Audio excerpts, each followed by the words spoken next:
Hey everyone, today I'm diving into Motorola's latest tech gadget, the Moto Tag, a $29 key finder that's got some pretty cool features. And yes, it might actually beat Apple's AirTags in a couple of key areas. Just a quick reminder before we move on. Don't forget to like and subscribe to help me out. So what's the big deal about Moto Tag? Well, first off, it's designed to help you find lost or misplaced items, just like any other key finder. But Motorola has added some unique twists. The Moto Tag doesn't just help you find your stuff, it can also ping your smartphone.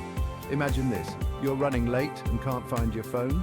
Instead of tearing your place apart, you simply press a button on the Moto Tag and bam, your phone rings. That's a game changer for sure.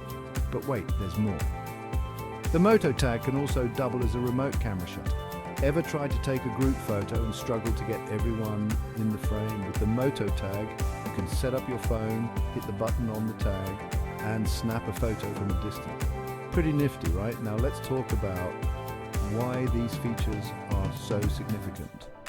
Apple's AirTags are fantastic. I've got them on everything from my wallet to my dog's collar, but they can't ping your phone and they certainly can't act as a camera shutter. These added capabilities of the Moto Tag give it a distinct edge. And here's another plus, the price. At just $29, the Moto Tag is a more affordable option compared to AirTags. So if you're looking for a budget-friendly, multifunctional key finder, the Moto Tag might be the way to go. Now, I know some of you are probably wondering about compatibility. The Moto Tag works seamlessly with Motorola smartphones, but it's also designed to be pretty universal. So even if you're not a Motorola user, you can still take advantage of its features. To sum things up, Motorola's Moto Tag offers more than just item tracking. Its ability to ping your phone and act as a camera shutter sets it apart from the competition. Add to that an affordable price point, and you've got a strong contender in the key finder market. So what do you think?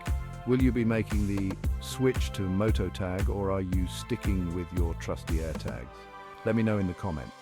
And if you found this video helpful, don't forget to like, share and subscribe for more tech updates. Thanks for watching, and I'll catch you in the next one.